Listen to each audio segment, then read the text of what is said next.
बाबा जी और हुजूर जी की प्यारी संगत जी, राधा स्वामी जी, आपका हमारे चैनल सद्गुरु का ज्ञान में हार्दिक स्वागत है।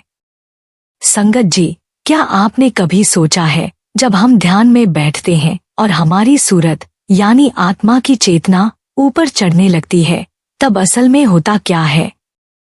हमें क्या दिखाई देता है और क्या सुनाई देता है?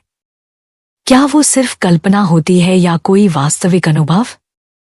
यह प्रश्न जितना सरल लगता है, उतना ही गहरा और महत्वपूर्ण है।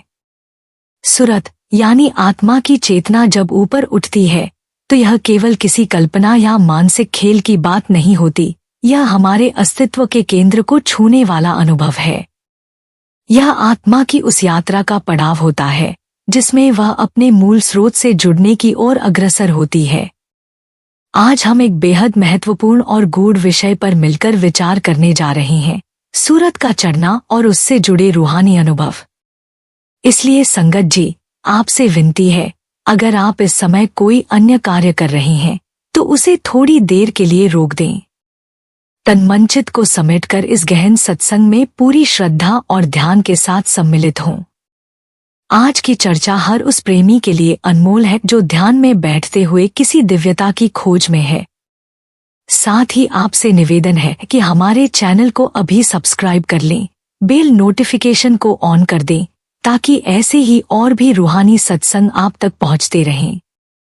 आइए अब पूर्ण श्रद्धा के साथ आज की इस अंतर यात्रा में प्रवेश करें और समझें कि जब आत्मा सूरत बनकर ऊपर चढ़ती है, तो उस पर क्या क्या खुलासे होते हैं। संगत जी, आपने अक्सर सत्संग में यह दृश्य देखा होगा, जब कोई सत्संगी भाई या बहन ध्यान में बैठा होता है, शब्द चल रहा होता है, माहौल एकदम शांत होता है, और जैसे ही बाबा जी हाजिरी देते हैं, तो अचानक कोई व्यक्ति जोर से चीख उठता है, कांपने लगता है और कई बार तो जमीन पर गिर भी जाता है। उसकी आंखें बंद होती हैं, पर शरीर में हलचल तेज हो जाती है। सेवादार दौड़ कर आते हैं, उन्हें सहारा देकर पंडाल से बाहर ले जाते हैं। और फिर थोड़ी देर के बाद जब उस व्यक्ति को होश आता है, तो वह कुछ समय तक पूरी तरह से चुप रहता है, जैसे किसी और ही दुनिया से लौट कर आया हो। अब सवाल ये उठता है संगत जी, आखिर ये होता क्या है? क्या ये कोई चमत्कार है? क्या ये कोई मानसिक स्थिति है? या फिर यह किसी ऊंची रूहानी अवस्था का अनुभव है? और सबसे अहम बात, क्या ये सूरत चढ़ने की निशानी है? संगत जी, आज के इस सत्संग में हम इसी रहस्य को समझने का प्रयास करेंगे। सूरत क्या होती है, कैसे चढ़ती है और कब चढ़ती है? जब हम सूरत चढ़ना कहते हैं, तो उसका अर्थ होता है आत्मा की चेतना का शरीर से ऊपर उठकर अंतर की यात्रा पर निकलना। यह कोई साधारण प्रक्रिया नहीं है, इसके पीछे गहरी साधना, निरंतर सुमिरन और सद्गुरु के चरणों में अटूट प्रेम होता है। संगत में आपने देखा होगा, कुछ लोग तो हर शब्द पर भाव विभोर हो जाते हैं, आंखों से आंसू बहते हैं, और भीतर कुछ ऐसा होता है जो शब्दों में बयान नहीं किया जा सकता। दरअसल जब आत्मा सद्गुरु की हाजिरी को भीतर से पहचानती है, तो वह उसकी ओर खिंचने लगती है। यही खिंचाव, यही आकर्षण सूरत चढ़ना कहलाता है। जब मन की गांठें ढीली पड़ती हैं, जब नाम का असर धीरे धीरे मन पर होने लगता है, तो एक क्षण ऐसा आता है जब आत्मा ऊपर उठने लगती है। पर संगत जी, हर आत्मा का अनुभव अलग होता है। किसी की सूरत चुपचाप शांत भाव से ऊपर उठती है, किसी को आंतरिक दृश्य दिखाई देते हैं, तो कोई अपने होश तक खो बैठता है।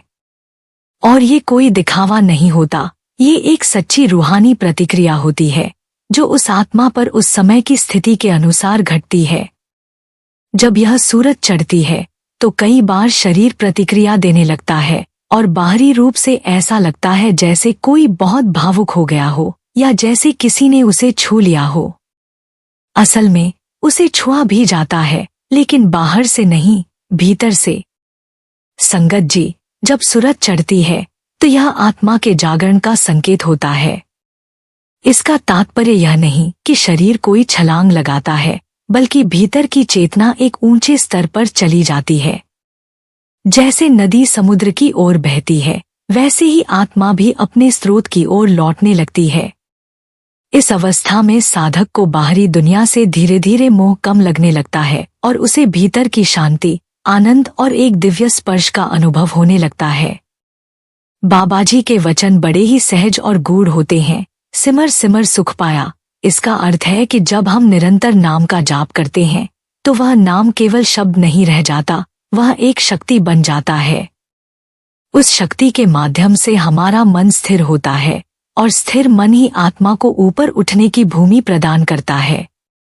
सिमरन में लीन साधक को धीरे धीरे वो अनुभव होते हैं जो उसे केवल सत्संग में नहीं, जीवन के हर क्षण में शांति का अनुभव कराते हैं।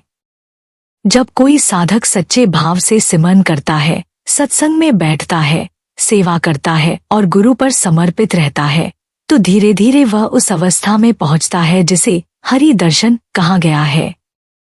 यह कोई आंखों से देखने वाला दर्शन नहीं होता, बल्कि एक भीतर का अनुभव होता है, जैसे कोई प्रकाश भीतर जल उठा हो, जैसे कोई अदृश्य हाथ आत्मा को छू गया हो।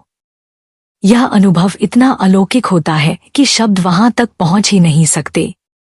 संगत जी, जो बात आज हम आपके साथ बांट रहे हैं वो किसी किताब में पढ़ी हुई नहीं, बल्कि अनुभव से जुड़ी हुई है। इसलिए इस सत्संग को बीच में छोड़िए मत, अंत तक सुनिए। यह छोटा सा सत्संग आपके बहुत काम आने वाला है। और अगर आप भी जानना चाहते हैं कि आपकी सूरत कब और कैसे चढ़ सकती है, तो इस यात्रा में हमारे साथ बने रहिए। सद्गुरु की रजा और नाम की ताकत से वो पल आप पर भी उतर सकता है जब आत्मा खुद को पहली बार पहचान लेती है। एक सत्संगी भाई ने अपने अनुभव को साझा किया जो उन्होंने नामदान के बाद अनुभव किया। वह बताते हैं कि जब उन्होंने नामदान लिया और भजन सिमरन पर बैठने की शुरुआत की, तो शुरुआत में उन्हें कोई विशेष अनुभव नहीं हुआ था। वह 2.5 घंटे सिमरन करते थे, लेकिन इस दौरान उनका मन बहुत हल्का और शांत महसूस होता था। हालांकि वे यह भी बताते हैं कि शुरुआत में उन्हें कोई आवाज या विशेष दृश्य दिखाई नहीं देते थे। उन्हें सिर्फ एक शांति का एहसास होता था, जैसे पूरी दुनिया से उनका संबंध टूट गया हो। उनका कहना था कि यह एक बहुत गहरी अवस्था थी जिसमें उन्हें कोई बाहरी विचार या चिंताएं नहीं आती थीं। उन्होंने आगे बताया कि पहले वह दिन के समय भजन और सिमरन करने का समय नहीं निकाल पाते थे, क्योंकि उनकी नौकरी की वजह से दिन भर वह व्यस्त रहते थे। लेकिन उनका बाबा जी के प्रति जो प्रेम था वह इतना गहरा था कि उन्होंने तय किया कि रात को जब सब सो जाते हैं तब वह भजन और सिमरन करेंगे। यह उनके लिए एक विशेष समय था जब वह पूरी तरह से बाबा जी के साथ जुड़ पाते थे। रात को वह 2.5 घंटे सिमरन करते थे और इस दौरान वह पूरी तरह से एक अलग ही दुनिया में खो जाते थे, जहां न तो कोई चिंता थी और न ही कोई भटकते विचार। वह कहते हैं कि सिमरन करने से ऐसा लगता था जैसे उनका मन पूरी तरह से शांत हो गया हो, जैसे किसी मोबाइल को बंद कर दिया हो। जब तक वह ऑन था पूरी दुनिया सक्रिय थी, लेकिन जैसे ही वह बंद हुआ सब कुछ शांति में बदल गया। उनका अनुभव यह था कि जब वह सिमरन करते थे तो उनके सारे विचार और चिंता खत्म हो जाती थी और मन में बस एक शांति का एहसास होता था। सत्संगी भाई ने यह भी बताया कि जैसे जैसे समय बीतता गया और वह नियमित रूप से सिमरन करने लगे, उन्हें और भी गहरे अनुभव होने लगे।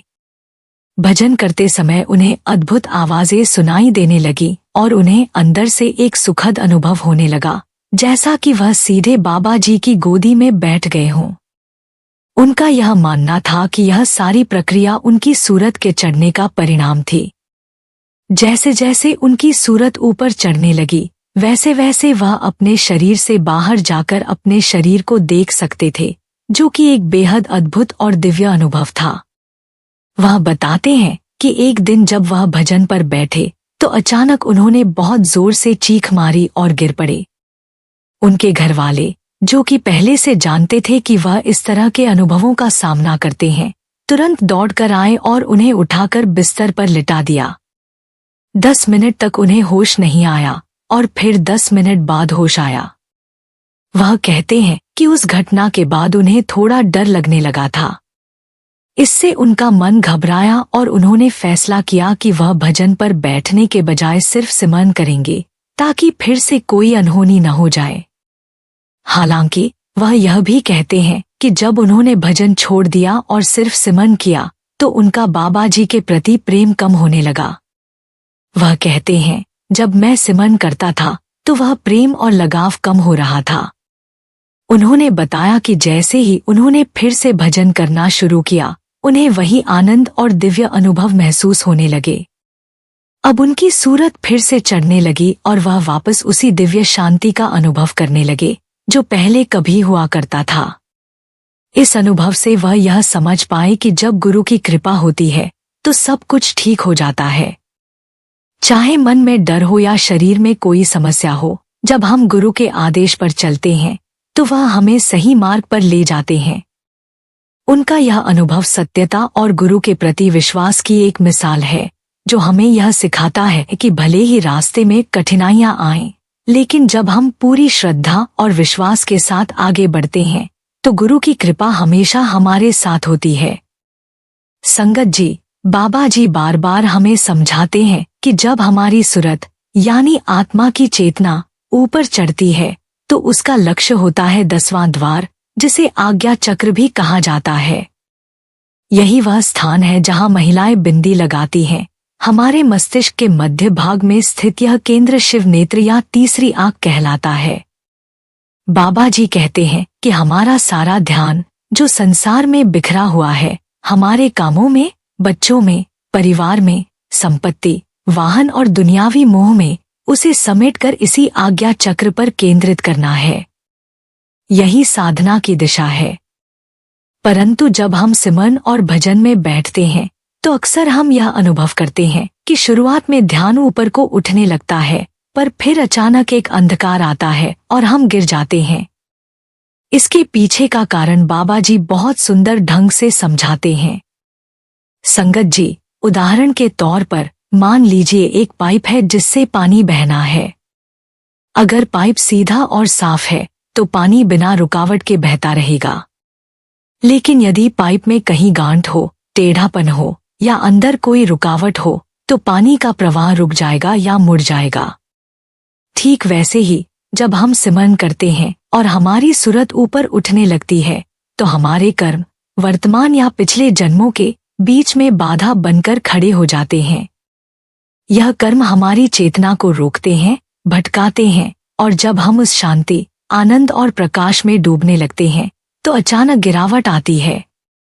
मन अंधकार से घबरा जाता है, शरीर एक झटका खाता है और कई बार हम थोड़ी देर के लिए चेतना तक खो बैठते हैं। यह सब कर्मों के टकराव के कारण होता है।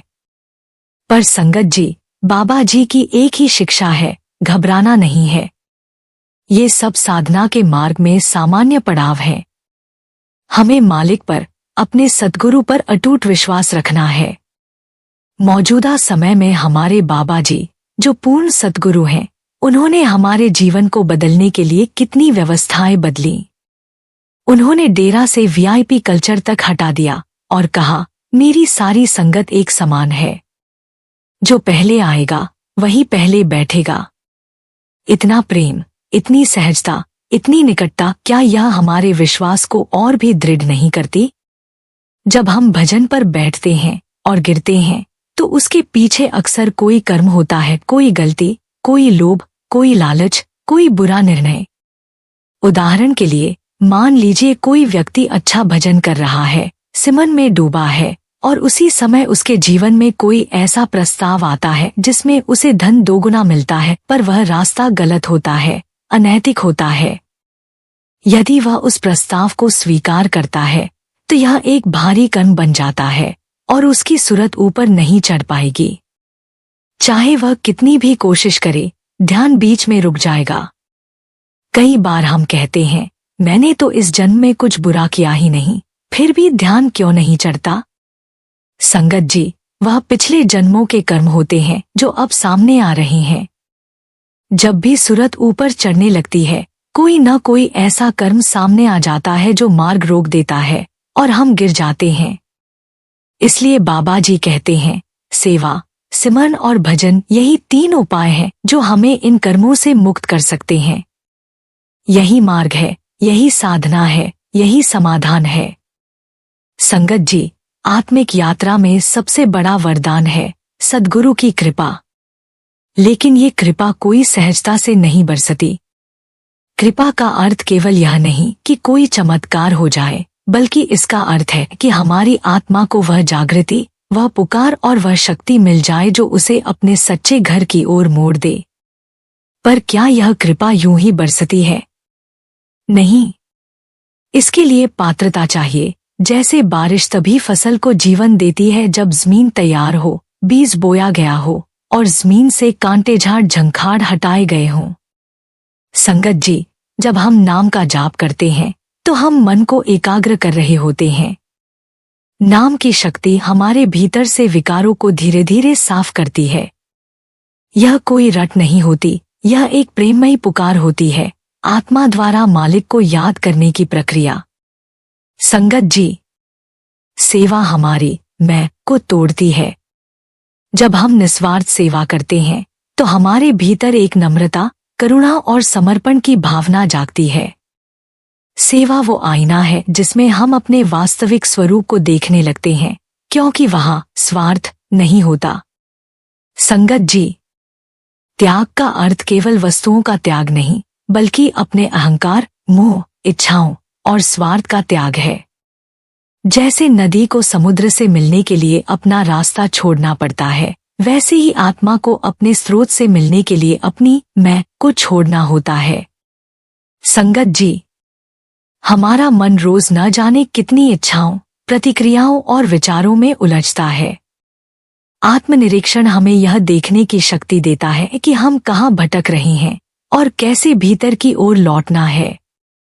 यह जागरूकता ही हमारे भीतर का दीपक है जो अज्ञान के अंधेरे को मिटाता है। संगत जी, यदि कोई व्यक्ति सांसारिक आकर्षणों, मोह, वासनाओं और अहंकार से ग्रसित है तो उसकी सूरत ऊपर नहीं उठ सकती। यह ठीक वैसा ही है जैसे कोई गुब्बारा हवा में उड़ नहीं सकता जब तक उस पर भारी पत्थर बंधे हों। हम अपने ही विकारों के कारण उस दिव्यता को अनुभव नहीं कर पाते जो हमारे भीतर है। संगत जी, जैसे गंदे पानी में कमल नहीं खिलता, वैसे ही अशुद्ध मन में आत्मा की सूरत जाग नहीं सकती। ठीक उसी प्रकार आत्मा की सूरत यानी चेतना भी तभी ऊपर चढ़ती है जब मन शुद्ध हो, शांत हो, निर्मल हो। अशुद्ध मन में कामनाओं की लहरें चलती रहती हैं जो ध्यान को स्थिर नहीं होने देती।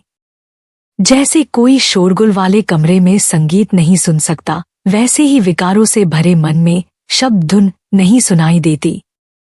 संगत जी, यदि हम वाकई शब्द का अनुभव करना चाहते हैं, यदि हमारी आत्मा को सच में ऊपर उठना है, तो हमें अपने जीवन को शुद्ध, सरल, प्रेममयी और समर्पित बनाना होगा।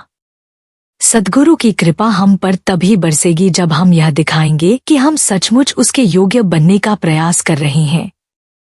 संगत जी, यह एक बहुत ही प्यारी और अद्भुत सच्ची घटना है जो हमें नाम की ताकत का एहसास कराती है। यह घटना एक राजमहल की है जहां एक अत्यंत सुंदर रानी रहती थी। राजा का सख्त आदेश था कि रानी के आसपास कोई पुरुष न हो, कोई उसे देखे भी नहीं। इसलिए उसके आसपास केवल स्त्रियां और छोटी बच्चियां ही रहती थी। रानी के महल के बरामदे की सफाई का काम एक बुजुर्ग दासी करती थी। एक दिन वह बहुत बीमार पड़ गई और डर के मारे अपने जवान बेटे को अपनी जगह भेज दिया ताकि वह सफाई कराए। वह लड़का झाड़ू लगा ही रहा था कि रानी अचानक वहां आ गई।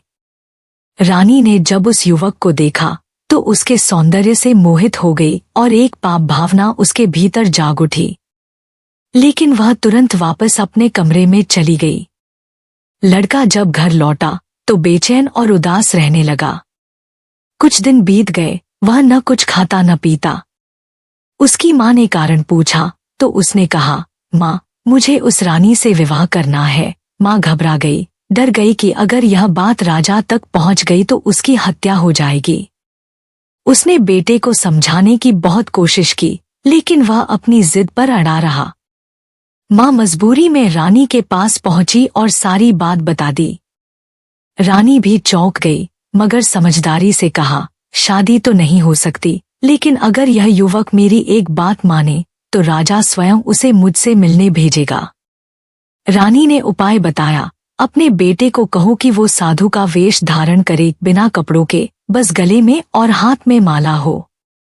एक मटके में देसी घी की बनी हुई पंजीरी भर दो और वह चौक में जमीन खुदवाकर बैठ जाए। आंखें बंद करके राम राम का जाप करे, चाहे कोई आए आ जाए, वो न तो बोले न ही आंखें खोले।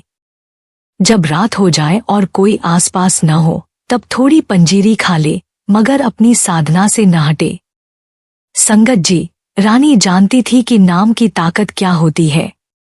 उसे विश्वास था कि यदि यह युवक सच्चे मन से नाम का जाप करेगा तो स्वयं राजा को अनुभव होगा और वह उसे रानी से मिलने भेज देगा। युवक ने वैसा ही किया। मिट्टी का एक मटका, उसमें कुछ पिंडियां, पंजीरी रखी, उसे जमीन में गाड़ा और उसके ऊपर बैठ गया। दिन रात बस एक ही नाम, राम राम राम। संगत जी, नाम की ताकत देखिए। लोग वहां से गुजरते, राम नाम सुनते, श्रद्धा से रुकते, माथा टेकते, चढ़ावा चढ़ाने लगे। धीरे धीरे पूरे नगर में उस साधु की महिमा फैल गई। भीड़ लगने लगी, लोग कहने लगे, यह पहुंचा हुआ महात्मा है। जब यह बात राजा तक पहुंची तो वह भी दर्शन करने पहुंचा। हीरे जवाहरात लेकर नंगे पांव श्रद्धा से आया। लेकिन युवक ने आंखें नहीं खोली, कुछ नहीं कहा। राजा प्रभावित हुआ, बोला, ऐसे महान साधु हमारे नगर में। रानी, जाओ इनके दर्शन करो। संगत जी, जिस युवक का मन पहले विकार से भरा था, जो दिखावे के लिए वहां बैठा था, नाम की ताकत ने उसे सच में एक साधु बना दिया। अब उसके मन में न रानी की लालसा थी, न कोई इच्छा। बस राम नाम में लीन चुपचाप बैठा रहा। रानी चुपचाप साधु के पास जाकर खड़ी हो गई। उसने विनम्र स्वर में कहा, मैं ही वह रानी हूं जिसके लिए तुम इतने समय से तप कर रहे हो। खोलो अपनी आंखें, देखो मैं सामने खड़ी हूं। जो भी बात करनी है अब करो। लेकिन वह व्यक्ति जो बाहर से साधु था, भीतर से एक पाखंडी, जिसने मन में वासना पाल रखी थी, वह आंखें खोलने को तैयार ही नहीं था। रानी ने 2-3 बार पुकारा, पर वह बस शांत बैठा रहा।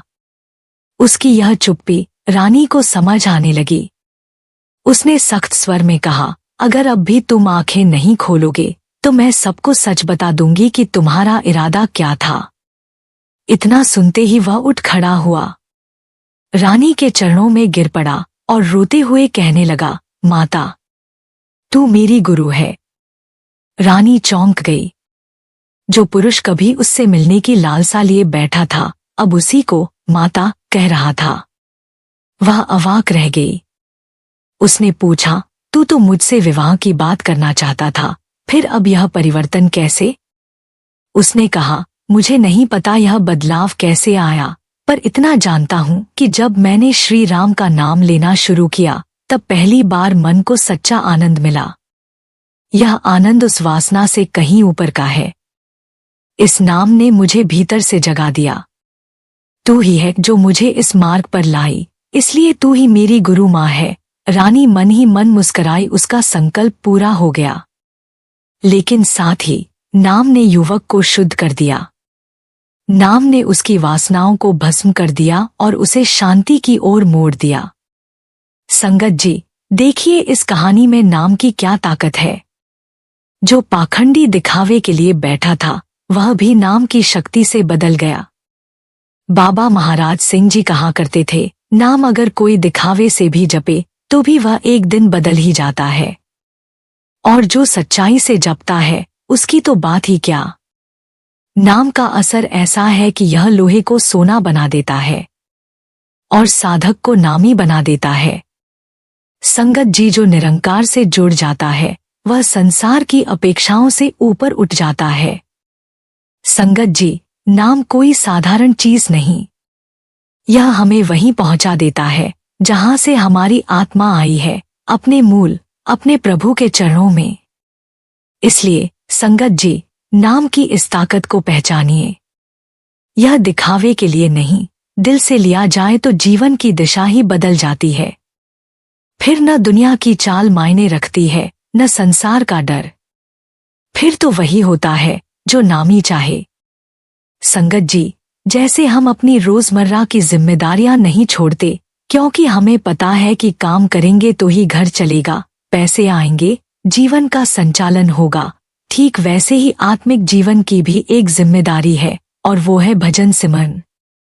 अगर हम भजन सिमरन करेंगे तो हमारे पिछले जन्मों के कर्म धीरे धीरे समाप्त होंगे और इसी जन्म में किए जा रहे कर्म भी शुद्ध होते जाएंगे।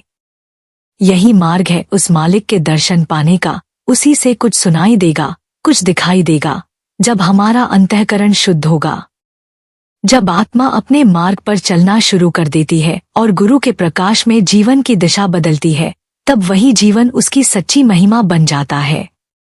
यह महानता धन, पद या ज्ञान की नहीं होती, यह उस आत्मा की होती है जो स्वयं को जान लेती है, जो अपने सच्चे घर की ओर चल पड़ती है। यही सच्ची वडियाई है आत्मा का प्रभु से मिलन। इसलिए हाथ जोड़कर आपसे निवेदन है संगत जी, इस सत्संग को अधिक से अधिक लोगों तक पहुंचाइए, ताकि सभी सत्संग सुने और भजन सिमरन पर बैठें। जब पूरी संगत प्रेम से भजन सिमरन में लीन होगी तो बाबा जी की अपार दया हम सभी पर बरसेगी। और अंत में संगत जी, जो भी इस चैनल पर नए हैं, कृपया चैनल को सब्सक्राइब करें और कमेंट बॉक्स में राधा स्वामी लिखें, अपने शहर का नाम। और बड़े प्रेम से दोनों हाथ जोड़कर हम सभी एक साथ कहें, राधा स्वामी जी।